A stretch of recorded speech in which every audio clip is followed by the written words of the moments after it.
quero, nesse momento tão maravilhoso, saudar a todos com a graça e a paz de Jesus Cristo. Que alegria estarmos outra vez aqui na casa de Deus para poder adorá-lo e ouvir atentamente a sua palavra. Meus irmãos, dado o imprevisto, a ausência do nosso querido pastor Arlan, hoje nós iremos interromper a nossa série no livro do profeta Malaquias, mas eu quero compartilhar com vocês um texto importante que fala de um tema também de extrema relevância, que é a apostasia da fé. Nós iremos hoje nos debruçar em 1 Timóteo 4. Vamos ler a palavra de Deus atentamente, capítulo 4 de 1 Timóteo, versículos 1 ao 5. Após a leitura, os irmãos permaneçam com a Bíblia aberta, para a gente poder acompanhar. Assim está escrito: mas o Espírito expressamente diz que nos últimos tempos apostatarão alguns da fé, dando ouvidos a espíritos enganadores e a doutrinas de demônios, pela hipocrisia de homens que falam mentiras, tendo cauterizado a sua própria consciência, proibindo o casamento e ordenando a abstinência dos manjares que Deus criou para os fiéis e para os que conhecem a verdade, a fim de usarem deles com ações de graças. Porque toda criatura de Deus é boa, e não há nada que rejeitar, sendo recebido com ações de graças. Porque pela palavra de Deus e pela oração é santificada. Amém. Queridos irmãos, quando nós estudamos acerca das últimas coisas que vai acontecer na história, que é chamado tecnicamente de escatologia, há um movimento, uma corrente teológica que diz o seguinte: essa corrente teológica é chamada de pós-milenismo. A crença é o seguinte, que à medida que se aproxima a vinda de Jesus Cristo, haverá um crescimento exponencial da igreja. Ou seja, à medida que a vinda de Jesus se aproxima, muitas pessoas irão se converter. Ensina essa ala da teologia. Entretanto, Jesus Cristo, em Lucas capítulo 18, versículo 8, na parte final, ele fez uma pergunta retórica que nos ajuda a pensar o contrário do que ensina o pós-milenismo. Porque o pós-milenismo acredita em um avanço de, quando Jesus estiver se aproximando da sua volta, haverá muitas pessoas se convertendo. Quase todo mundo. Mas a pergunta de Jesus foi o seguinte: quando o Filho do Homem vier, porventura, achará ele fé na terra?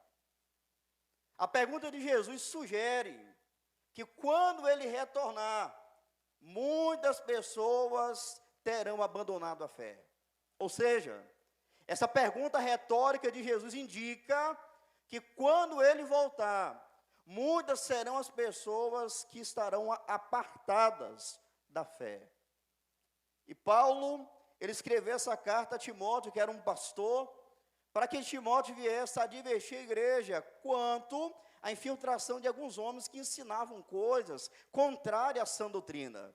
No capítulo 1 dessa carta, versículo 3, Paulo diz que colocou Timóteo ali em Éfeso, para que ele viesse a advertir alguns a que não ensinasse outra doutrina. Ou seja, dentro da igreja havia homens que estavam ensinando outro evangelho, estavam distorcendo a sã doutrina. E Paulo, movido pelo um zelo pela igreja, ele coloca Timóteo naquela cidade, naquela igreja, para que Timóteo viesse a advertir a igreja e também limitar de que os falsos ensinos viessem a ser difundidos dentro da igreja.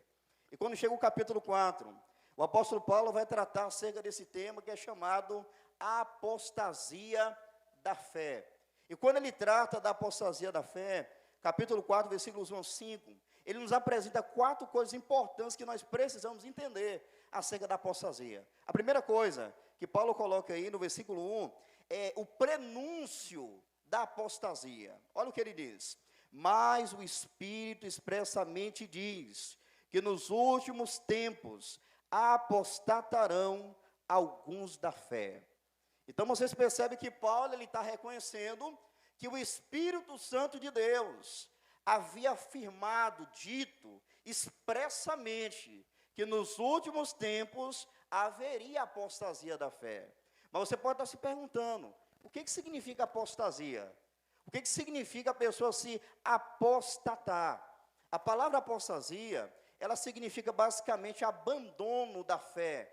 É uma pessoa que um dia ela assumiu a fé publicamente em Jesus Cristo e nas suas verdades centrais, só que chegou o momento que essa pessoa ela se desertou da fé, ela abandonou, ela se desviou, ela se afastou da fé que um dia ela havia abraçado. Isso é chamado de apostasia, é abandono. O sentido de apostasia é uma pessoa sair de um lugar que ela estava em um estado original e ela abandonar a sua fé. Mas uma outra pergunta que é digna de nota: o que significa essa fé que Paulo está se referindo, que muitos iriam se apostatar? Essa fé aqui, irmãos, não é uma fé subjetiva, ou seja, não significa o ato de crer. A fé aqui é objetiva, é aquilo que nós cremos. Então Paulo está dizendo que o Espírito Santo já havia previsto, o Espírito Santo já havia dito que nos últimos tempos alguns iriam se apostatar da fé. A gente não sabe o momento exato em que o Espírito Santo falou isso. O ponto de Paulo é o seguinte: o Espírito expressamente diz. Quando ele fala que o Espírito diz expressamente, ele está dizendo o seguinte, que o Espírito Santo diz de forma clara, claramente, especificamente. E uma coisa curiosa que a gente precisa se atentar, é a expressão que ele usa aí, o tempo do verbo, que ele diz aí, mas o Espírito expressamente diz. Ele não está dizendo que o Espírito Santo disse e parou de falar. O tempo do verbo aqui está no presente do indicativo ativo, ele está mostrando que era algo que o Espírito Santo não somente falou, mas o Espírito Santo continua falando. E ele continua falando por meio da sua palavra, dizendo que nos últimos tempos, muitas pessoas irão abandonar a sua fé. Pessoas que começaram bem, pessoas que abraçaram a fé e falaram: não, eu amo a Cristo, eu amo o Evangelho, eu entreguei minha vida a Ele, mas vai chegar um momento que essas pessoas, o Espírito Santo falou, que essas pessoas irão abandonar a sua fé, que um dia eles haviam declarado. O apóstolo Paulo, quando ele estava na cidade de Mileto, ele mandou chamar alguns pastores que pastoreavam essa igreja, que Timóteo foi colocado posteriormente, a igreja de Éfeso. E sabe o que Paulo havia dito para os irmãos? Atos 20, 28 ao 30. Olhai por vós mesmos e por todo o rebanho, sobre o que o Espírito Santo vos constituiu bispos, para apacentardes a igreja de Deus, que ele resgatou com o seu próprio sangue.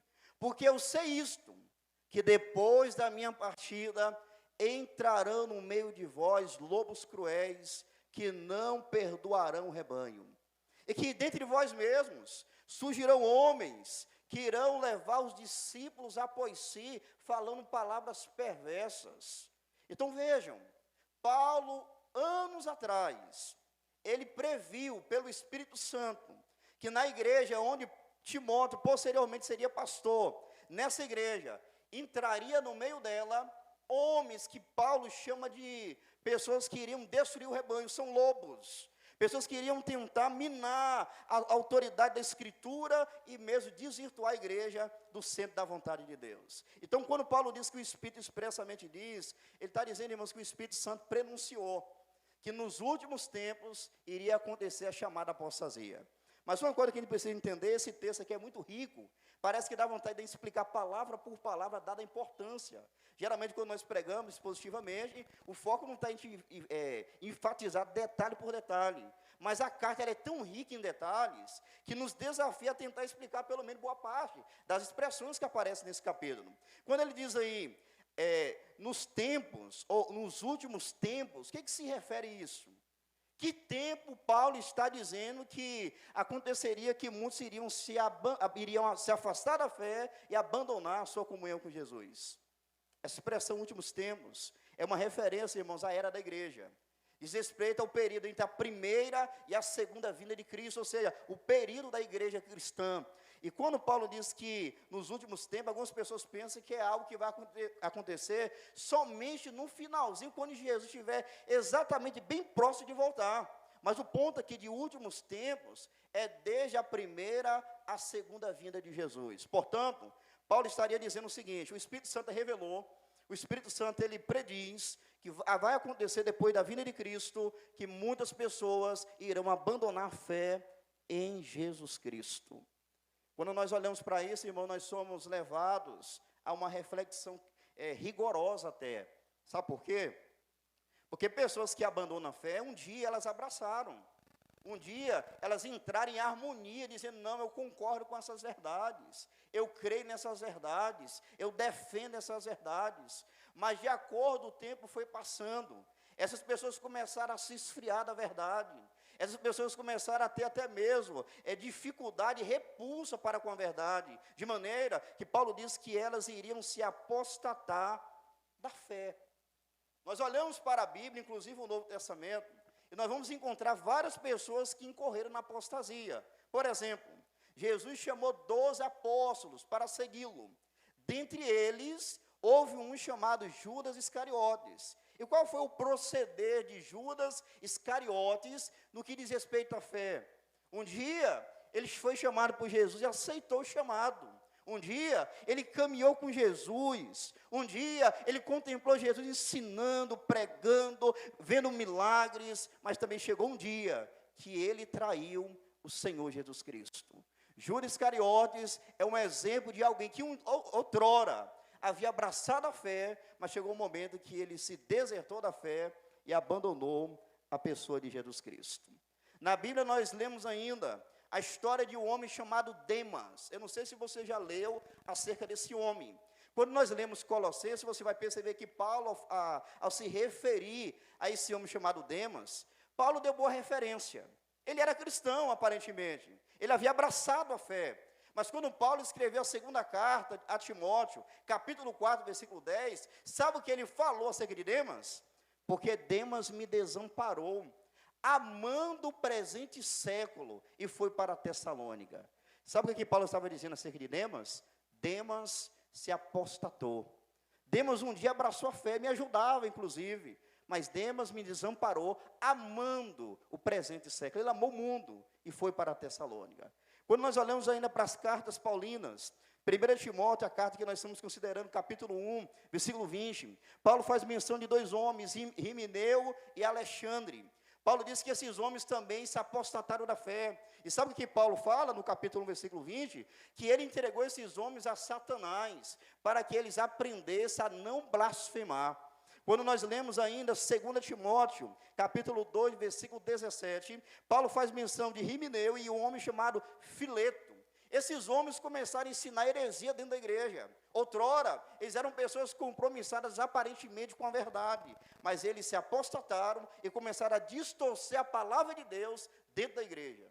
Queridos irmãos, o que eu quero dizer com vocês nesse primeiro tópico aqui do sermão é que nós precisamos ter cuidado, porque Paulo está dizendo que o Espírito Santo revelou, e se o Espírito Santo falou que haverá apostasia, é algo que é inevitável, vai acontecer. Não somente aconteceu no passado, o verbo está no presente. O Espírito Santo diz, ele continua falando, ele continua pronunciando, ele continua falando por meio da palavra. Haverá apostasia da fé, muitas pessoas irão abandonar a fé, e a grande lição que a gente precisa refletir é: será que eu posso me apostatar da fé?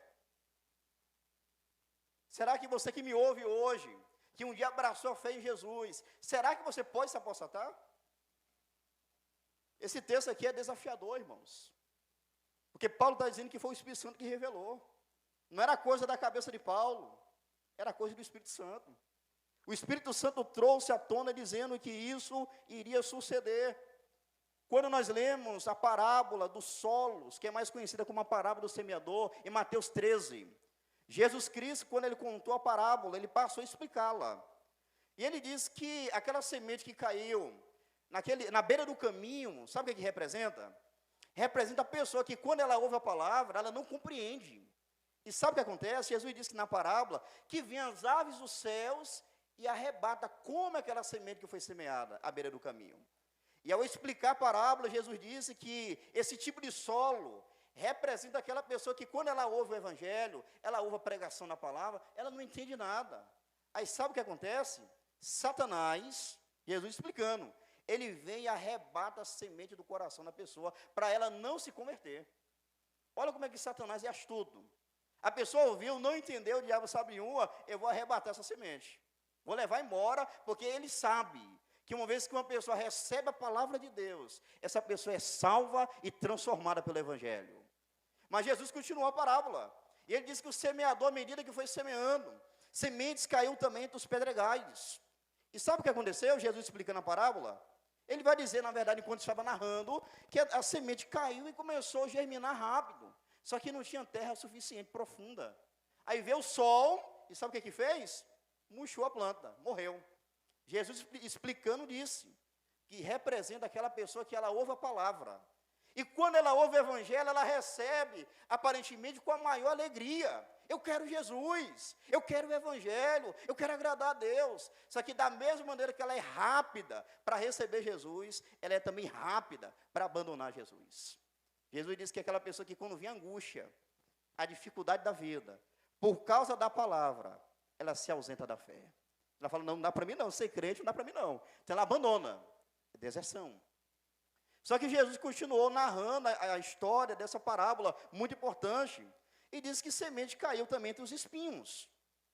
Caindo entre os espinhos, começou a germinar, crescer, mas o espinheiro sufocou, de maneira que morreu aquela semente. Jesus explicou que aquela pessoa que ela ouve a palavra, aparentemente ela recebe a palavra, só que por causa dos cuidados da vida, as riquezas, essa pessoa se escandaliza e fala, não quero mais não. E ela abandona também a Jesus. Eu quero chamar a atenção da igreja, porque a Bíblia nos mostra que há a possibilidade de existir crentes nominais. Os crentes nominais são aqueles que são crentes de nome. Às vezes ele saúda com a graça e paz, ou com a paz do Senhor. Às vezes ele teve mudanças externas, aparentemente. Às vezes ele mudou bastante, mas ele não nasceu de novo. A reforma foi exterior, não houve mudança no coração. E Jesus disse que o único solo que representa aquele que verdadeiramente é salvo é a terra fértil. É aquela pessoa que quando ela ouve o Evangelho, ela compreende a mensagem, ela se converte a Jesus Cristo, arrependendo-se dos seus pecados, crendo firmemente em Jesus, e ela tem, meus irmãos, uma mudança no seu coração. E é como Paulo diz assim, que se alguém está em Cristo, nova criatura é, as coisas velhas já passaram, e eis que tudo se fez novo. Essa é a terra fértil, essa é a terra boa, que ouviu o Evangelho de Jesus, abraçou a fé em Jesus, ama Jesus mais do que tudo e renuncia a tudo por amor a Jesus Cristo. Mas, irmãos, em contrapartida, existem muitas pessoas que são crentes só de nome. João vai escrever a sua primeira carta no capítulo 2, 19, dizendo que se eles fossem de nós, estariam conosco. Naquele período, João já escrevendo pessoas que estavam se desertando da fé, e João diz, não, se eles fossem dos nossos, se eles fossem cristãos genuínos, eles estariam conosco. Quero que você reflita hoje, nessa noite de domingo, como está a sua fé em Jesus? Como está a sua vida diante de Deus? Paulo reconhece o que o Espírito Santo falou, que haveria apostasia nos últimos tempos. Isso é profundo. Esse texto aqui, ele nos prepara para situações que nos entristecem bastante. Pessoas que um dia abraçaram a fé, mas a igreja tem que se preparar. Tomara a Deus que não aconteça entre nós, irmãos. Mas se ocorrer, o Espírito Santo já havia dito. Pessoas que iriam abandonar a fé. Nós já tivemos experiências muito tristes de pessoas que iniciaram a caminhada bem, mas o orgulho começou a se aflorar de tal maneira que a pessoa, meus irmãos, começou a querer ser melhor do que as pessoas. E passou um tempo, essa pessoa que eu estou mencionando aqui, ela já não cria mais na Bíblia. É assim que começa a apostasia. Não é algo que acontece de uma noite para o dia, é um processo. A pessoa fala, não, rapaz, isso é muita exigência. O Evangelho exige muito de nós, isso aí eu não aguento isso não. E a pessoa vai se esfriando aos poucos, e ela vai abrindo mão de verdades centrais da fé.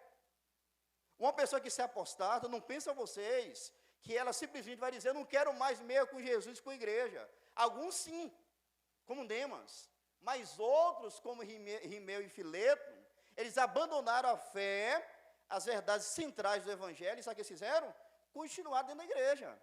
rejeitaram a fé central e estava dentro da igreja ensinando heresia dentro da igreja. Onde eu quero chegar com isso, irmãos? Que nós precisamos nos preparar. Assim como essa pessoa que eu estou mencionando, ela começou bem, aí depois começou a questionar a Bíblia, a autoridade da Escritura, a inerrância da Escritura, a inspiração da Escritura, a infalibilidade da Escritura, a suficiência da Escritura. Aí depois chegou o ponto, na verdade, ele começou a olhar mensagem no YouTube, e chegou o momento que ele disse que Jesus não pode ser chamado de Jesus, não.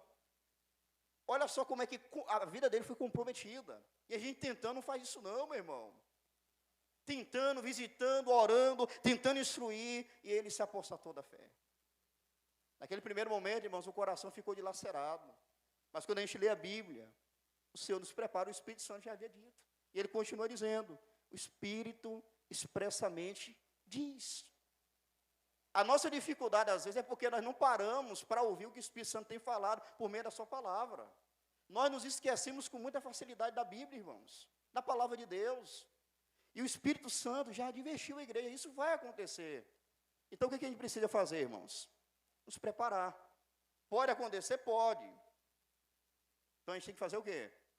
Nos preparar. Queira Deus que não ocorra, mas a igreja precisa estar preparada, porque é um sofrimento muito grande.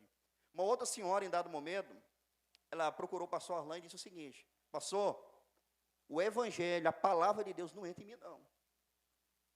Entra não, pastor. Ela falou mesmo, claramente, expressamente aqui, como o Espírito Santo falou, ela também disse, a palavra não entra em mim, não. Ou seja, irmãos, o apóstolo Paulo está deixando claro aqui, que isso vai acontecer. Aconteceu no passado e vai continuar acontecendo até Jesus Cristo voltar. Mas eu oro para que o nosso Deus, Ele venha preservar o seu povo. Que não seja eu, que não seja você.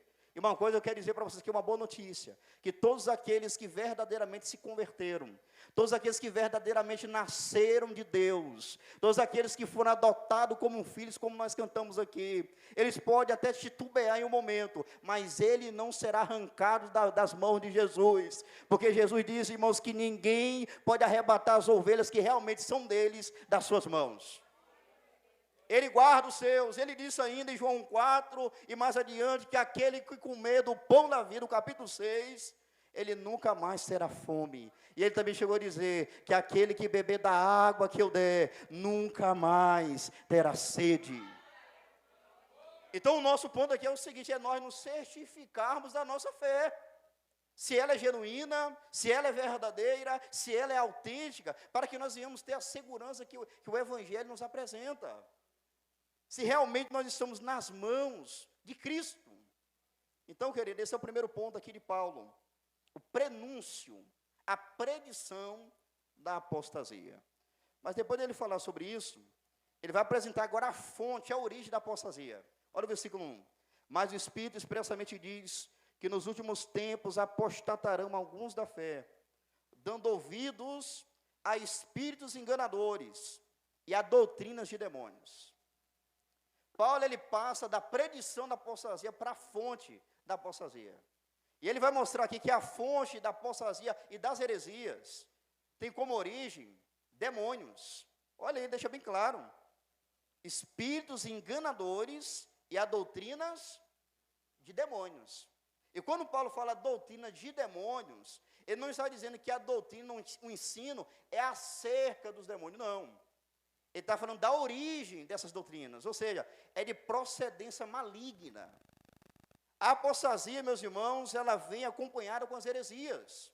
A pessoa nunca ela vai ficar inerte, é mais ou menos essa dinâmica.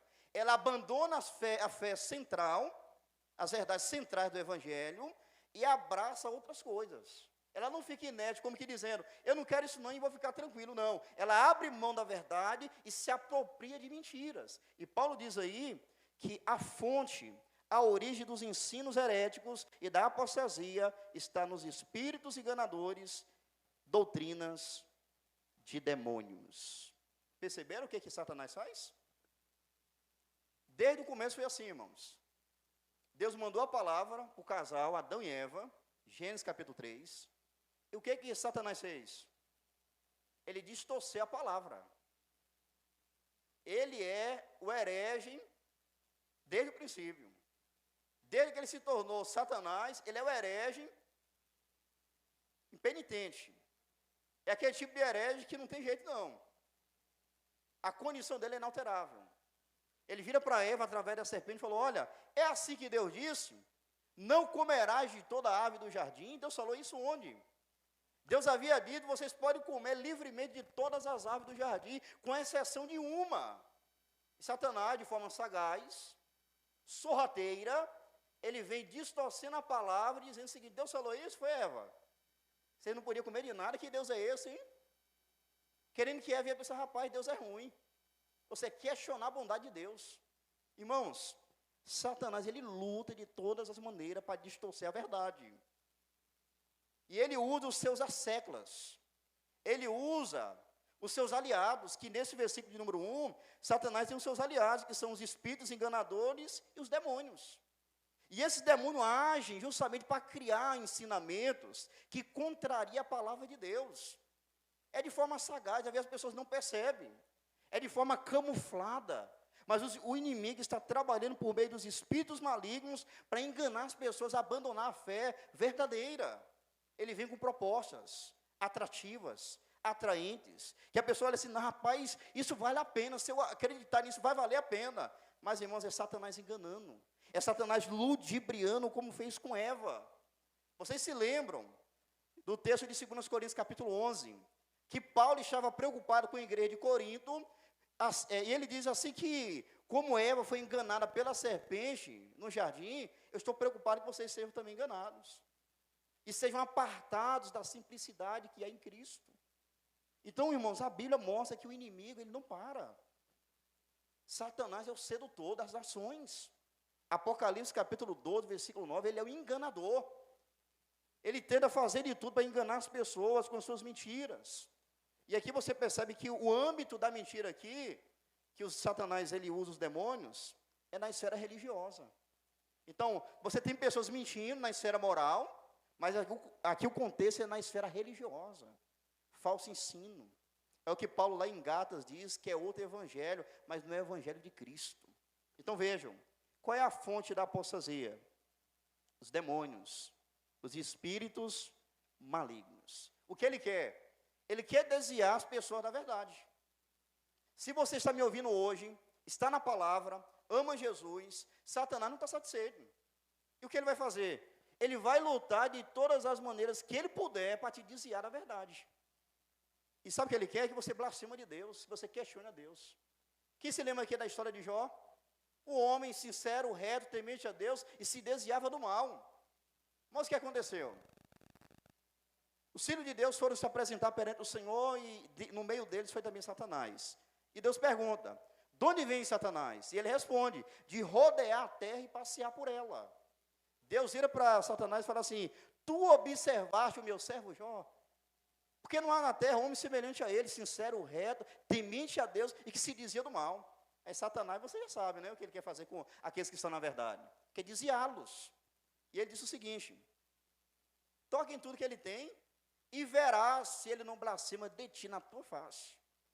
Qual era a intenção de Satanás? Fazer com que Jó se desviasse de Deus e viesse a blasfemar. Então, irmãos, o que ele puder fazer para desfocar o crente, para desfocar as pessoas da verdade, ele fará. E ele não vai medir esforços, porque a apostasia tem como origem, procedência, os espíritos malignos. Aqui, o que a gente entende aqui? Que a gente precisa ter bastante cuidado, irmãos, com aquilo que a gente ouve e com aquilo que a gente lê. Nós temos total liberdade para examinar, para ler, para conhecer, mas nós temos que ter cuidado. O Charles Spurgeon, com sabedoria, ele já chegou a dizer que, às vezes, uma coisa, você pega um livro, por exemplo, um livro você está lendo ali, rapaz, esse livro fala a verdade, mas livros, às vezes, que fala tanta verdade, mas fala mentira, às vezes você nem percebe. Quando o livro é declaradamente um livro, que você fala, rapaz, aqui, eu não vou nem ler, então eu vou ler sabendo. Você vai preparado. Agora, quando você lê sem noção, Satanás pode seduzir nas letras, nas linhas daquele livro. Então, o que o inimigo puder fazer, guarde isso, ele vai fazer para tentar desviar nós da palavra de Deus, da verdade de Deus. E olha o versículo 1. As pessoas que irão se apostatar, elas irão fazer o quê? Elas vão dar ouvidos a espíritos enganadores e a doutrina de demônios. E é interessante que essa palavra ouvir aqui é diferente da palavra ouvir que nós pregamos ontem aqui, de Tiago 1,19. Lá em Tiago 1,19 é ouvir, prestar atenção. Aqui ouvir é obedecer, você aderir, é você se agarrar. Então o que Paulo está dizendo? As pessoas que vão se apostatar, elas vão se agarrar aos espíritos enganadores e às doutrinas de demônios. Será que a gente precisa ter cuidado com aquilo que a gente ouve? Será que a igreja precisa ter cuidado com aquilo que ela lê? É isso que Paulo está trazendo à tona aqui, irmãos. Precisamos ter cuidado, porque Satanás é sagaz, ele vai fazer de tudo para nos desvirtuar da sã doutrina. Mas Paulo, além dele apresentar a previsão da apostasia, a fonte da apostasia, ele vai apresentar também os agentes humanos da apostasia. Satanás já tem os demônios, mas ele tem mais as séculas. Olha o versículo de número 2. Pela hipocrisia de homens que falam mentiras, tendo cauterizado a sua própria consciência. Olha o versículo 3. Proibindo o casamento e ordenando a abstinência dos manjares que Deus criou para os fiéis e para os que conhecem a verdade, a fim de usarem deles com ações de graça. Vejam bem, Paulo agora ele passa a apresentar o perfil de homens que se tornam instrumentos de Satanás. Ou seja, ele tem instrumentos, os próprios demônios, os aliados dele, mas ele tem também homens que prestam serviço para ele aqui da terra.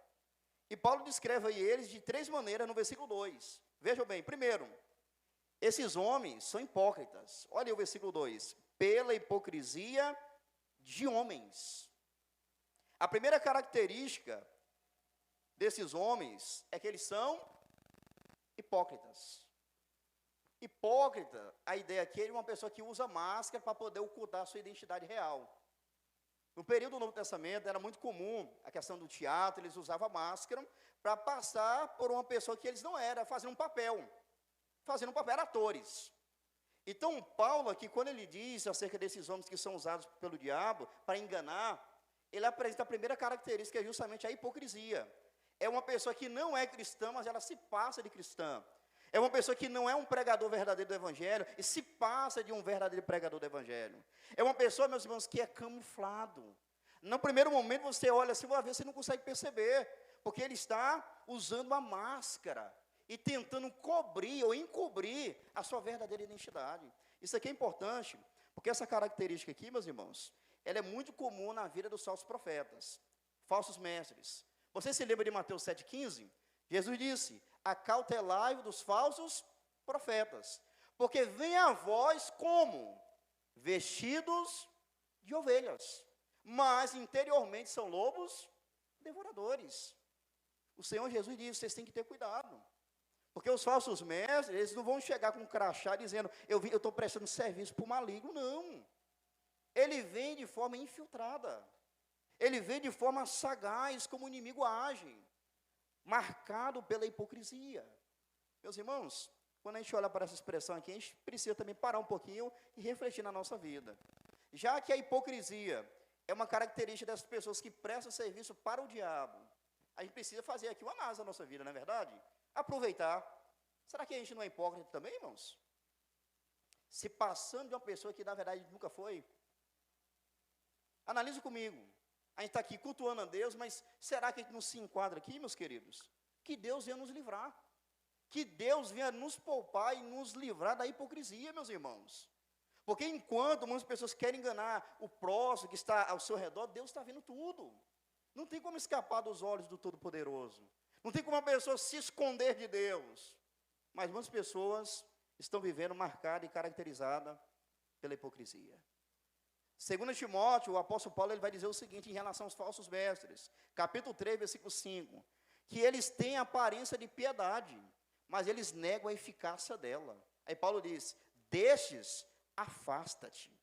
Irmãos, tem cuidado, porque os falsos mestres, a primeira característica que Paulo elenca aqui é a hipocrisia, eles são hipócritas. Mas olha a segunda característica, versículo 2 ainda, pela hipocrisia de homens que falam o quê? Mentira, a segunda característica deles.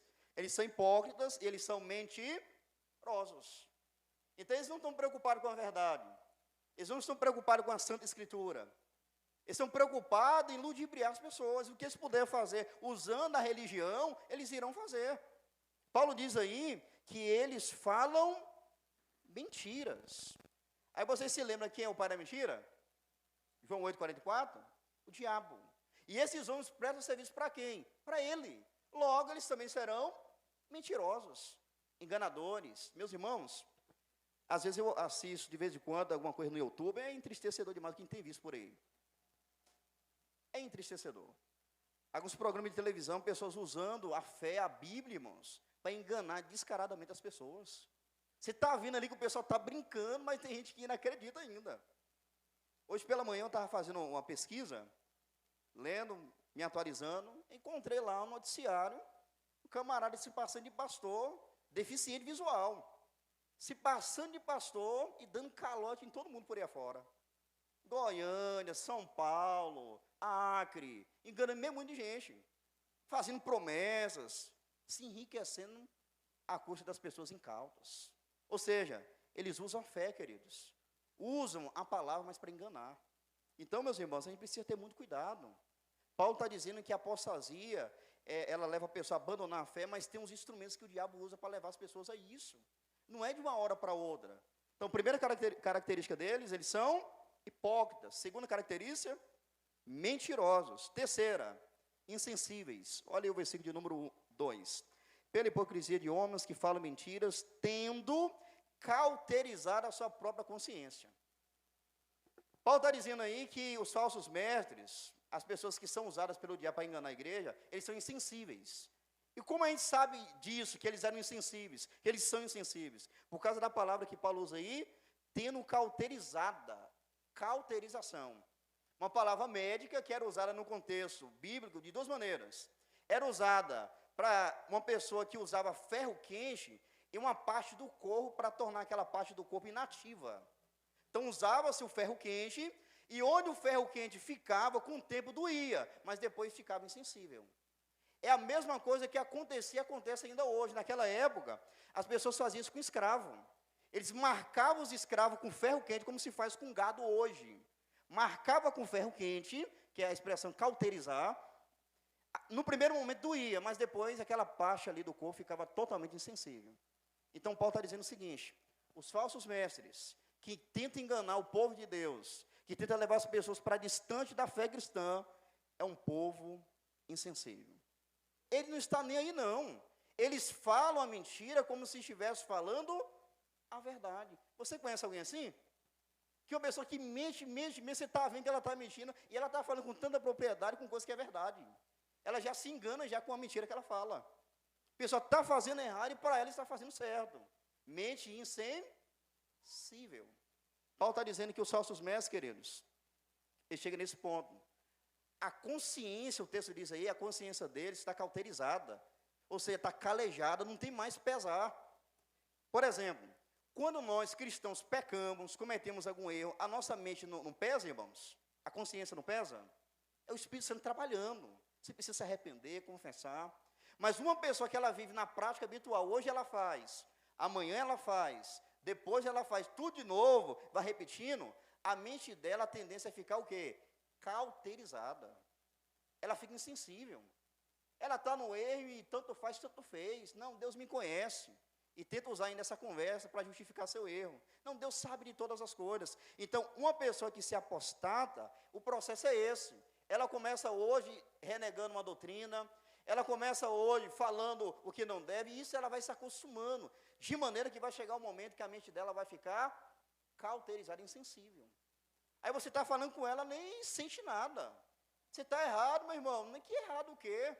Ela não sente o pesar. A consciência não pesa. Isso é chamado de cauterização, uma mente cauterizada. Me permita uma pergunta aqui, queridos. Como está a sua consciência? Como está a sua consciência hoje?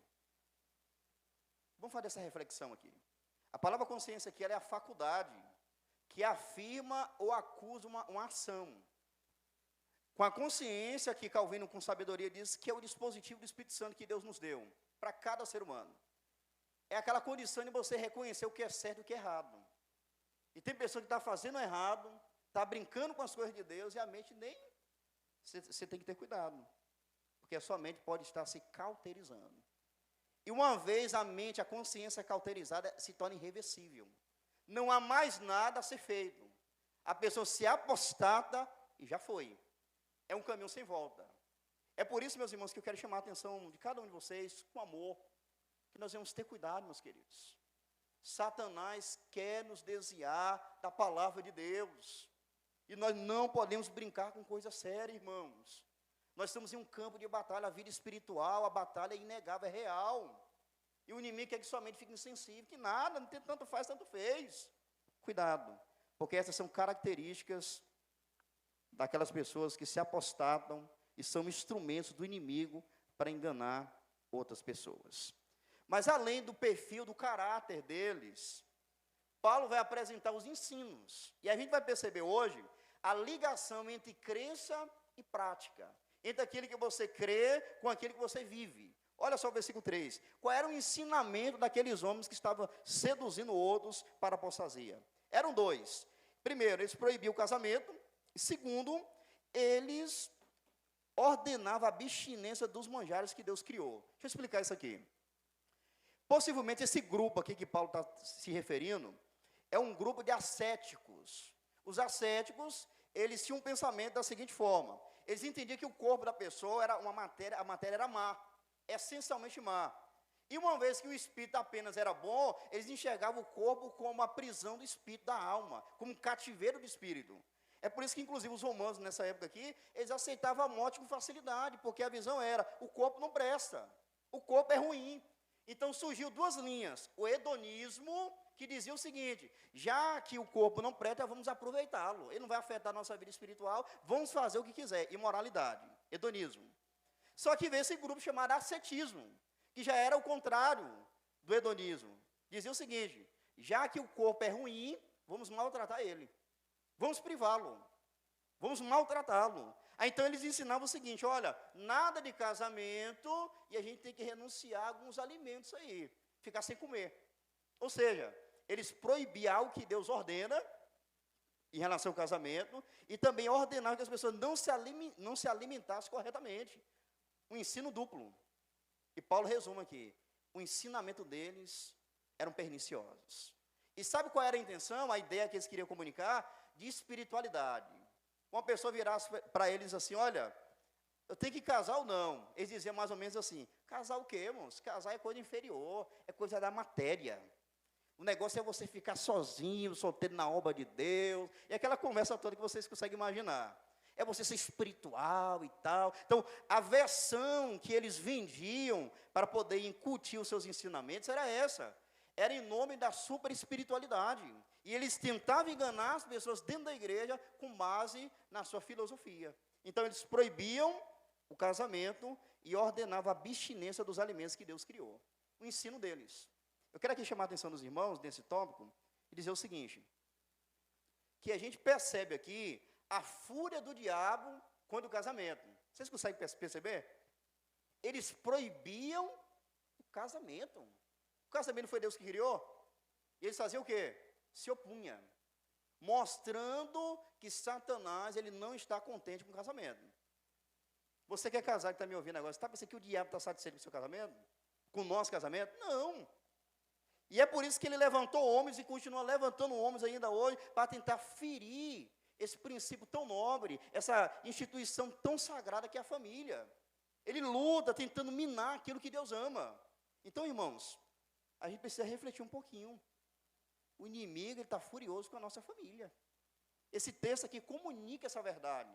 Ele levanta homens, habilita homens para se opor àquilo que Deus ama, àquilo que Deus criou. Mas não somente o casamento.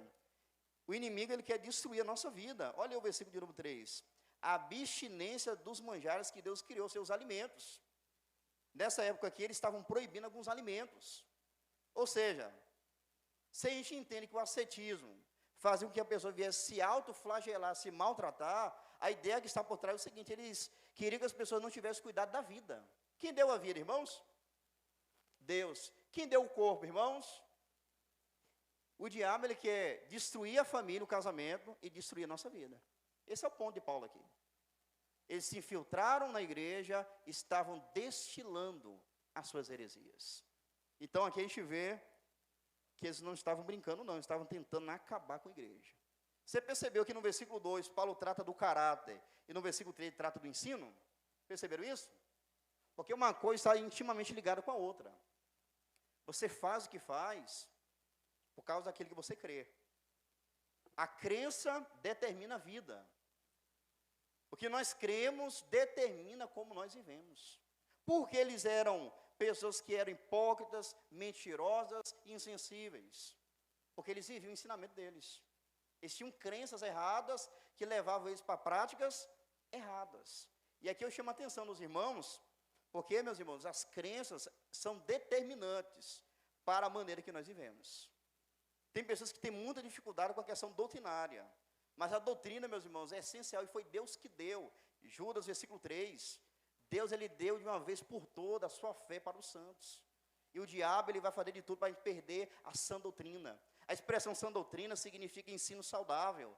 O diabo quer tirar o ensino saudável da igreja. Ele quer desvirtuar a igreja da verdade de Deus. Ele vai fazer de tudo para poder levar a igreja a práticas inapropriadas. Então, o que você crê determina como você vive. Se você crê em coisas erradas, isso vai afetar diretamente a maneira que você vive. Porque muitas pessoas mentem e não estão nem aí. Ela crê que isso é normal, é comum demais e ela faz com naturalidade. Mas quando você tem as crenças corretas, isso vai afetar positivamente a maneira que você vive. Então, aqueles eram pessoas hipócritas, mentirosas, insensíveis, e o ensinamento deles eram também desvirtuados e desprovidos da verdade. Mas vamos finalizar aqui o finalzinho do versículo 3 e o versículo 4 e 5. Criou para os fiéis e para os que conhecem a verdade, a fim de usarem deles com ações de graças. Porque toda criatura de Deus é boa, e não há nada que rejeitar, sendo recebido com ações de graças. Porque pela palavra de Deus e pela oração é santificado. Paulo vai refutar as heresias. E como é que Paulo refuta as heresias? Paulo se vale de quê? Da sua capacidade retórica, intelectual, cognitiva? Não. Paulo, ele recorria à verdade da Escritura. O versículo 3, quando ele diz aí que Deus criou para os fiéis, a primeira coisa que Paulo reconhece e registra é o seguinte: ele refuta a apostasia com a verdade que Deus é o Criador. Olha só a questão da crença, como é que é importante. Deus criou. Esses homens estão ensinando, proibindo o casamento que Deus criou, proibindo a pessoa se alimentar dos alimentos que Deus criou, mas isso está errado, porque Deus é o Criador de todas as coisas. Eles estão tentando se opor àquilo que Deus fez. Eles estão tentando se opor àquilo que Deus criou. Então ele começa argumentando e apresentando a primeira maneira de refutar a heresia. Deus é o Criador, foi Ele quem criou todas as coisas. Mas ele continua no versículo 3, a fim de usarem deles com ações de graças, mostrando aqui, a gente vai perceber, como o cristão tem que ser grato por aquilo que Deus lhe dá. A ideia do alimento, não tem pessoas que quando vai comer lá a hora antes, se agradece a Deus? É bíblico. É isso que Paulo está combatendo aqui, não. Vocês não têm que desprezar aquilo que Deus criou, não. Se Deus te deu o dom do casamento, você tem que se apropriar. Se você recebeu o dom de celibatar, de ficar solteiro, é uma coisa. Mas se você tem um dom de casar, prepara-se e casa-se. Em relação à alimentação, eu tenho que acabar com o meu corpo? Paulo diz, não, Deus criou todas as coisas. Agora você deve receber com ações de graças. Olha o segundo argumento de Paulo, versículo 4. Porque toda criatura de Deus é boa. Ele vai focar na questão da alimentação, do alimento. E ele remonta a Gênesis capítulo 1, versículo 31. E viu Deus tudo quanto tinha feito, e eis que tudo era muito bom. Aí Paulo diz, versículo 4, porque toda criatura de Deus é boa. Tinha pessoas que estavam tentando levar os irmãos a passar fome, a se privar do alimento. Aí Paulo para de mensagem. A vida espiritual de uma pessoa não se mede por aquilo que ela come, não. Ah, não, mas eu sou vegetariano, eu não sou. Isso não vai influenciar na espiritualidade de ninguém. Aí Paulo está dizendo que toda criatura de Deus é boa. E não há nada que rejeitar. Então você percebe aqui que Paulo, o primeiro argumento que ele usa, Deus é o Criador. O segundo, o que Deus criou foi bom. Aí ele vai agora para o versículo de número 4, no finalzinho, dizendo o seguinte, sendo recebido com ações de graça, ele retoma. Aí no versículo 5 ele diz, porque pela palavra de Deus e pela oração é santificada. ele pega duas coisas importantes aqui. Em relação ao alimento, irmãos, o que a gente tem que fazer? A gente tem que receber com ações de graça. E no versículo 5 fala sobre a oração, ou seja, quando nós formos nos alimentar, o que nós devemos fazer? Orar a Deus agradecendo pelo alimento que Ele proveu. Tem pessoas que, quando vai se alimentar, não se lembra de agradecer a Deus pelo que Deus tem dado para ela. Aí Paulo está dizendo, o ascetismo é balela. Mas quando vocês forem comerem, vocês têm que registrar o agradecimento a Deus. Porque é Deus que tem preparado o alimento para você. Olha que maravilha, meus irmãos. E se a gente olhar para o judaísmo, os judeus prezavam muito para agradecer a Deus antes de se alimentar. Jesus nem se fala. Você se lembra, às vezes, que ele ia multiplicar os pães? Pegava os pães e dava graças. Quando ele instituiu a ceia, pegou o pão e deu graças. Então, isso é uma prática cristã, é mandamental. Paulo está dizendo aqui que enquanto os falsos mestres estavam ensinando os irmãos a se privar do alimento, nós, pelo contrário, nós devemos receber o alimento que Deus prepara com ações de graça. Senhor, muito obrigado, Deus. Não seja ingrato ao Senhor, não. Agradeça. Ele diz aí no versículo 5, porque pela palavra de Deus e pela oração, o alimento é santificado. E santificado aqui não é algo supersticioso, não. É algo que é separado para a glória de Deus. Então, até para comer, como é que o crente come, irmãos? Ele reconhece primeiro, se eu estou aqui com alimento diante de mim, foi porque Deus preparou e eu o agradeço. Então, você que não tem essa prática, esse costume, passa a ter, porque é bíblico. Deus espera que você reconheça que Ele tem cuidado de você. Ah, pastor, mas o negócio está muito bom, não. Só um arrozinho, um mal que está tendo, um ovinho frito. Agradeça a Deus. É Ele que está preparando isso para você. Valorize o que Deus tem feito na sua vida. Agradeça. E quando Ele diz, pela palavra de Deus, é justamente pela compreensão que a palavra nos dá, que Deus criou todas as coisas. E que nós devemos gratidão a Deus. Então ele fala, pela palavra de Deus e pela oração de gratidão, esse alimento será separado para a glória de Deus. Você vai comer com alegria, reconhecendo que Deus que tem cuidado da sua vida. Então vejam, Paulo ele começa com a predição da apostasia, passa para a fonte da apostasia, mostra os homens, os agentes da apostasia, e por fim ele faz uma refutação contra a apostasia. Mostrando, meus irmãos, para nós, como nós devemos lidar com essa questão da apostasia. Então, eu quero concluir aqui fazendo alguns apontamentos. A primeira coisa que nós precisamos, com base nesse texto, em relação à realidade de que haverá apostasia, é a gente permanecer na fé. Se a apostasia é o abandono da fé, qual é a recomendação implícita aqui? Permaneça na fé. Não abra mão das verdades de Deus. A pessoa pode chamar você de quadrado, às vezes antiquado. Ele parece estar no templo da lua, não sei o que eles frisa tanto da Bíblia e começa a falar mal de você, você fica firme, permanecendo na fé. Eu creio nas verdades centrais do cristianismo. Eu creio em Cristo, que Ele é Deus como Pai e com o Espírito Santo. Eu creio que a Bíblia é a palavra inspirada por Deus de Gênesis, Apocalipse. Nada pode desfocar a igreja da verdade. Até porque no capítulo 3,15, Paulo diz que a igreja é coluna e firmeza da verdade. Então, meus queridos, se Satanás quer nos desviar da verdade, a orientação é, permaneçamos na verdade. Permaneçamos na fé. Em 1 Coríntios 16:13 está escrito, vigiai, estai firmes na fé, portai-vos varonilmente e fortalecei-vos. A segunda orientação que eu passo para vocês é o seguinte, já que Satanás vai nos tentar de toda maneira, em todo tempo, nós precisamos aprender a desenvolver o contentamento. Porque uma pessoa, irmãos, que não é contente com o que tem, inclusive com o evangelho, ela vai querer novidade. Qualquer coisinha que bater na porta, uma coisa nova, ela, rapaz, isso me atraiu, eu achei tão interessante isso. Mas quando você tem contentamento nas verdades que Deus já nos deu de uma vez por todas, pode vir qualquer proposta, não vai encher os nossos olhos. Porque nós somos contentes com aquilo que Deus proveu para nós. É viver uma vida de contentamento, agradecendo e valorizando o que Ele tem feito e o que Ele já fez. Então, meus irmãos, se nós procedermos assim, Satanás não terá êxito na nossa vida. Vamos permanecer firmes na presença do Senhor. Em terceiro lugar, aquele que eu mencionei, eu quero retomar aqui, é a gente ter cuidado com aquele que nós ouvimos e com aquele que nós lemos. Se o inimigo, ele quer nos desviar, nós temos que nos acautelar E temos cuidado com aquilo que nós ouvimos e lemos. Lembre disso. A apostasia acontece não de uma vez, de uma hora para outra. É um processo. Hoje você fala, rapaz, eu estou meio desanimado. Aí depois, para que isso tudo? Aí começa a questionar tudo. Vai chegar lá na frente, sua mente vai estar insensível, cauterizada. E pode ser irreversível para você. Então a mensagem que eu deixo para os irmãos é essa. Permaneçam na fé. Sejam contentes com aquilo que Deus nos deu na sua palavra. E tenham cuidado com aquilo que você lê e ouve. Amém, meus queridos? Vamos nos colocar sobre os pés?